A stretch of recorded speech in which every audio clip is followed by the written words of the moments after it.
Hello students, how are you all? I hope you all are healthy and fine. So students, in EVS today we are going to study about plants. So let's start the chapter.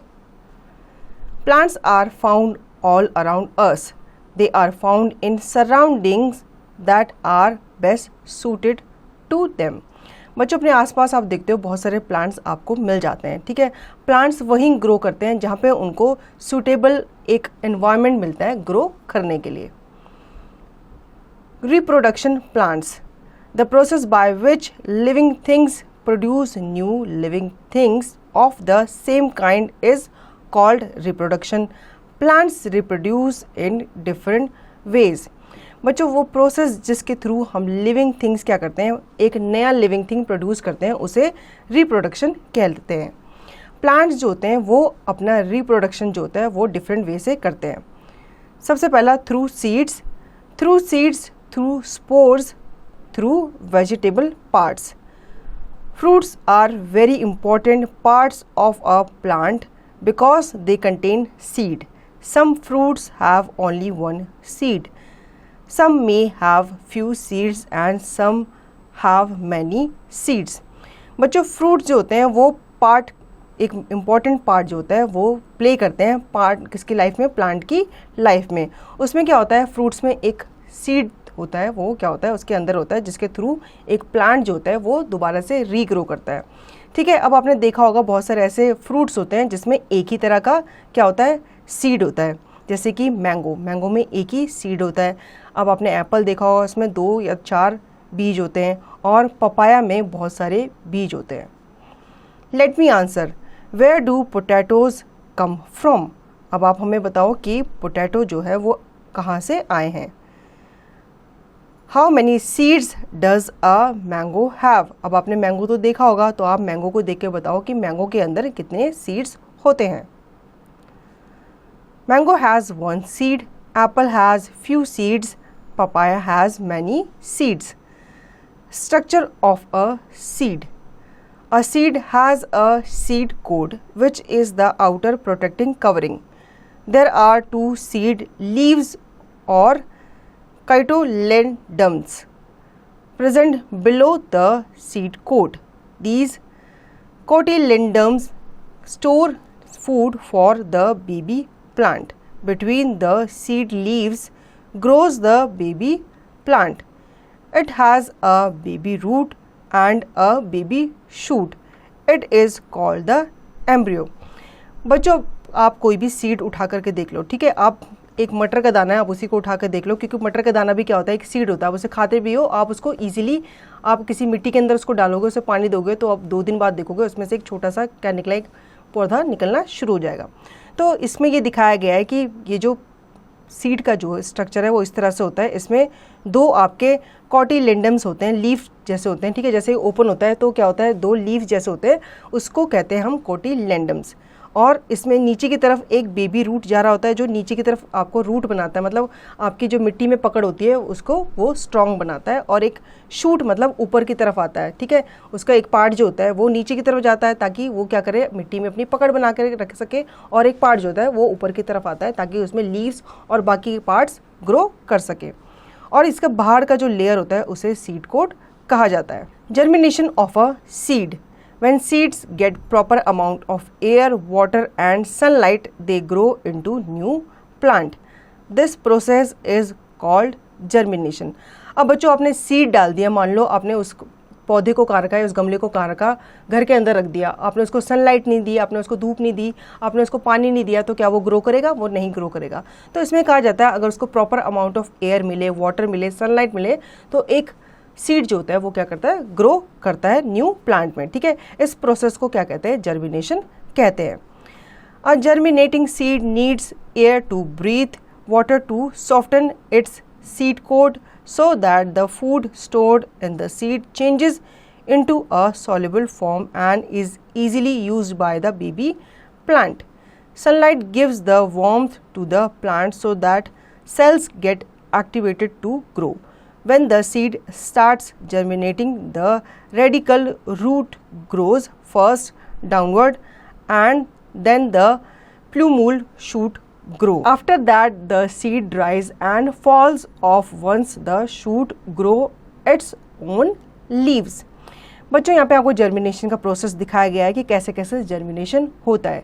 सबसे पहले अगर आप एक seed को मिट्टी में डालते हो, ठीक है, उसके बाद क्या होता है, उसको एयर चाहिए होती है सांस लेने के लिए और उसको वाटर चाहिए होता है ताकि वो अपने सीड कोट को क्या कर सके, सॉफ्ट कर सके और उसमें जो फूड स्टोर होता है उसको वो खा सके, मतलब यूज़ कर सके. ठीक है, सनलाइट भी उसको चाहिए होती है ताकि उसको गर्माहट मिल सके और अपने सेल जो होते हैं उसको क्या कर सके, वो एक्टिवेट कर सके ग्रो करने के लिए. फिर धीरे धीरे आप देखोगे उसकी सबसे पहले रूट जो होती है वो ग्रो करती है. सबसे पहले उसकी रूट ग्रो करती है और वो नीचे की तरफ जाती है ताकि वो मिट्टी को अपनी क्या कर सके, मिट्टी को पकड़ सके और उससे अपनी पकड़ बना सके. उसके बाद जो होती है वो शूट ग्रो करती है ऊपर की तरफ. ठीक है, धीरे धीरे आप देखते हो छोटा सा तिनका आता है बाहर की तरफ, फिर उसमें से 2 लीव निकलती है और धीरे धीरे वो स्टेम बनता है. स्टेम बन के वो क्या बन जाता है, प्लांट बन जाता है. फिर जब ये प्रोसेस हो जाता है, जो सीड होता है मतलब जो मिट्टी के अंदर होता है वो ड्राई हो जाता है और वहीं पे वो फॉल ऑफ हो जाता है. Once the shoot grow its own leaves, जैसे जो शूट होता है मतलब जो ऊपर का जो तना होता है वो अपनी लीव्स को ग्रो करना स्टार्ट कर देता है. Through spores, plants like ferns, mushrooms and mosses do not bear flowers. They have tiny structure called spores. When spores fall into the soil, they grow into new plants. बच्चों अब कुछ कुछ plants ऐसे होते हैं जिनके सीड्स नहीं होते हैं, उनके फ्लावर्स नहीं होते. ठीक है, जैसे कि मशरूम हो गया, फर्न्स हो गया, इनके क्या होते हैं, इनके फ्लावर्स नहीं होते. तो ये क्या करते हैं, इनके एक टाइनी स्ट्रक्चर होता है जिसे हम कहते हैं स्पोर. अब ये स्पोर्स जब गिरते हैं सॉइल पे तो एक नया प्लांट उगाता है, एक नया मशरूम उगाता है. Through vegetative parts, when plants reproduce from one of their body parts और vegetative part, it is called reproduction by vegetative propagation. For example, a carrot grows from the roots. A bryophyllum plant grows from its leaves. A potato grows from the buds present on its stem. A rose plant can be grown from stem cutting. बच्चों कुछ plants जो होते हैं वो ऐसे होते हैं, वो अपने ही बॉडी पार्ट से ग्रो करते हैं. मतलब आप उनके बॉडी पार्ट को कट कर दो या उनको कट करके दूसरी जगह लगा दो तो वो क्या करते हैं, वो ग्रो करते हैं. उनको भी सीड की या फ्लावर की ज़रूरत नहीं होती. अब जैसे कैरेट जो होता है वो अपने ही रूट से क्या करता है, ग्रो करता है. ठीक है, अगर आप उसको ऊपर से काट दोगे और उसकी रूट वहीं रहने दोगे तो रूट से दोबारा से ग्रो हो जाएगा. एक ब्रायोफिलम प्लांट जो होता है वो अपने लीव से ग्रो करता है. ठीक है, अगर आप उसको इसकी लीव को कट करके कहीं और लगा दो तो वो फिर से क्या करेगा, ग्रो करना लग जाएगा. पोटैटो में आपने देखा होगा छोटे छोटे जो स्टेम्स होती हैं, छोटी छोटी आपने देखी होगी, वो ग्रो कर रही होती हैं. तो उसको भी आप कोई दूसरी जगह पे ग्रो करोगे तो वो क्या होगा, ईजिली ग्रो हो जाएगा. ठीक है, एक रोज़ प्लांट की स्टेम को आप काट करके, मतलब एक रोज़ प्लांट कहीं पे लगा हुआ है उसकी स्टेम को आप काट दो, उसको दूसरी जगह लगा दो तो वो भी ग्रो करना लग जाता है. उसकी स्टेम जो होती है वो नीचे की तरफ अपनी रूट दोबारा से बनाती है और वो ग्रो करती है. Dispersal of seeds. Seed dispersal means scattering away of seeds from the parent plant so that it gets enough space, air, water and sunlight. Fruits and seeds are scattered with the help of wind, water and animals. These are called agents of dispersal. Let us discuss about them. सबसे पहले हम जानेंगे dispersal of seeds. ठीक है, अब dispersal of seeds क्या होता है, मतलब एक जगह से दूसरी जगह जो उनके पेरेंट्स प्लांट होते हैं उसमें से क्या होते हैं, सीड्स उड़ करके दूसरी जगह जाते हैं और वो दूसरी जगह पे क्या करते हैं, फिर से वहाँ पे ग्रो होते हैं. ठीक है, अब ये कैसे जाते हैं, ये विंड के थ्रू जाते हैं, हवा से उड़ करके जाते हैं या फिर वाटर या फिर एनिमल्स इनको दूसरी जगह पे ले जा करके क्या करते हैं, ग्रो करते हैं. Wind. Seeds of cotton, dandelion etcetera are scattered by wind as These are small and light. बच्चों कॉटन का जो प्लांट होता है, जो डैंडेलियन होता है, इनके प्लांट्स जो होते हैं वो बहुत ही क्या होते हैं, सॉफ्ट होते हैं और उनके सीड्स जो होते हैं वो बहुत ही हल्के होते हैं. इतने हल्के होते हैं कि जैसी हवा आती है और ये उड़ करके कहाँ चले जाते हैं, दूसरी जगह स्कैटर्ड होकर के चले जाते हैं. Do you know around 2000 different types of plants are use by humans to make food. बच्चों क्या आपको पता है 2000 से भी ज़्यादा टाइप के प्लांट्स होते हैं जो यूज़ किए जाते हैं हम ह्यूमन के लिए, ह्यूमन के द्वारा किसके लिए? फूड के लिए। Some seeds such as maple and drum sticks have wings attach to them which help them float in air. अब कुछ ऐसे सीड्स होते हैं जैसे कि मैपल और ड्रम स्टिक, इनके सीड्स में क्या होते हैं? विंग्स होते हैं जो इनको हवा में उड़ने में हेल्प करते हैं। Water, the seeds and fruits of plants that grow near water are dispersed by water. Coconut and hydrilla are some plants whose seeds are dispersed by water. अब कुछ ऐसे प्लांट्स होते हैं जो वाटरी एरिया में या वाटर के आसपास उगते हैं, ठीक है, तो इनके सीड्स जो होते हैं वो वाटर के थ्रू ही एक जगह से दूसरी जगह ले जाए जाते हैं। जैसे कि कोकोनट और हाइड्रिला है, ऐसे प्लांट्स हैं, ऐसे ट्रीज हैं जिनके सीड्स जो होते हैं वो वाटर के थ्रू ही डिस्पर्स किए जाते हैं। Explosion, some fruits like that of balsam and pea burst open, thus their seeds get scattered by explosion। कुछ जो सीड्स होते हैं, कुछ जो प्लांट्स होते हैं, उनके जो सीड्स होते हैं वो क्या होते हैं? वो बर्स्ट हो जाते हैं, ठीक है, जैसे कि बल्सम और पीज, इनके सीड्स जो होते हैं वो एक्सप्लोजन से स्कैटर्ड होकर के दूसरी जगह जा कर के क्या करते हैं? नया प्लांट उगाते हैं। Animals, many a times animals are responsible in the dispersal of seeds. Seeds of some fruits that are eaten by some birds and animals are passed out of the animal's body along with the body waste. Some fruits like xanthium, speargrass are thorny and have spines.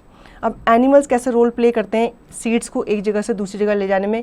कभी कभी वो क्या करते हैं? अनाज खाते हैं, ठीक है, और कुछ ऐसे प्लांट्स खाते हैं जिसमें क्या होते हैं? बीज होते हैं। अब उन्होंने बीज खाया, ठीक है, और वो डाइजेस्ट हुआ उनके पेट में, और फिर वो एक्सक्रीटा के थ्रू, उनका जो वेस्ट होता है उसके थ्रू वो निकलता है, और वो सीड कभी कभी क्या होता है? डाइजेस्ट नहीं होता, तो वो जहाँ पे अपना एक्सक्रीटा है, जहाँ पे वेस्ट को फेंकते हैं, वहाँ पर भी नया प्लांट उगाता है। अब ऐसे कहा जाता है कि जो ज़ैंथियम और स्पेयर ग्रास होते हैं, इनके क्या होते हैं? इनके ये कटीले होते हैं, ठीक है, इनके क्या होते हैं? स्पाइन्स होते हैं, तो उस वजह से ये क्या होते हैं? कटीले प्लांट्स कहलाते हैं।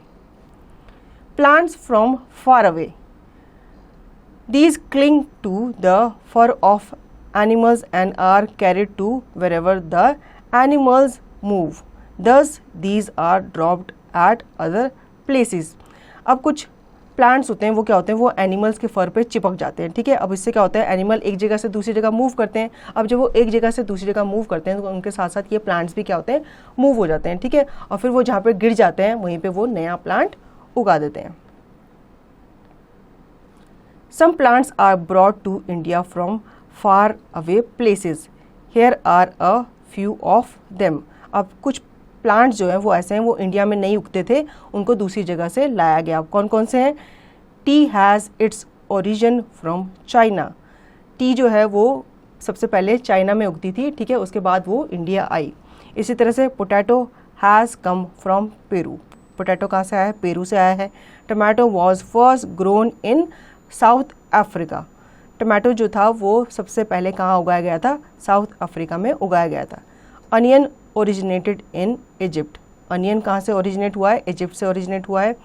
कॉफ़ी ओरिजिनेटेड फ्रॉम इथोपिया, ठीक है, कॉफ़ी हमें कहाँ से मिली है? इथोपिया से मिली है। Apple has been brought from Central Asia. अब तो एप्पल इंडिया में ही उगता है, लेकिन सबसे पहले ये कहाँ से लाया गया था? सेंट्रल एशिया से लाया गया था। Watermelon has been brought from South Africa. Watermelon भी कहाँ से आया है? साउथ अफ्रीका से आया है। सिनेमन, जिसे हम दालचीनी कहते हैं, ओरिजिनेटेड इन श्रीलंका, ठीक है, ये कहाँ से ओरिजिनेट हुई है? श्रीलंका से ओरिजिनेट हुई है। Let us summarize. The process by which living things produce new living thing of the same kind is called reproduction. ठीक है, वो प्रोसेस जिसके थ्रू लिविंग थिंग्स जो होते हैं, नया लिविंग थिंग मतलब सेम तरह का लिविंग थिंग जो है प्रोड्यूस करते हैं, उसे रिप्रोडक्शन कहते हैं। When seeds get proper amount of air, water and sunlight, they grow into new plants. बच्चों, अगर सीड्स को प्रॉपर अमाउंट में क्या मिले? एयर मिले, वाटर मिले, सनलाइट मिले, तो वो नया प्लांट ग्रो करते हैं। Seed display means scattering of seeds away from the parent plant. ठीक है, एक बेबी प्लांट जो होता है वो अपने पेरेंट प्लांट से अलग हो जाता है हवा के थ्रू, तो उसे हम स्कैटरिंग ऑफ सीड्स कहते हैं। The agents of dispersal are wind, water, animals and explosion. ठीक है, अब ये किन के थ्रू होते हैं?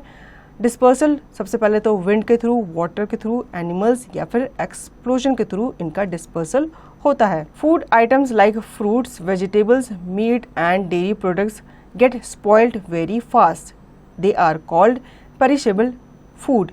बच्चों ऐसे फूड आइटम जैसे कि fruit, vegetable, meat, dairy product जैसे कि मिल्क वगैरह जो होते हैं वो जल्दी क्या हो जाते हैं? स्पॉइल हो जाते हैं, ख़राब हो जाते हैं, इसलिए इन्हें पेरिशेबल फूड भी कहा जाता है।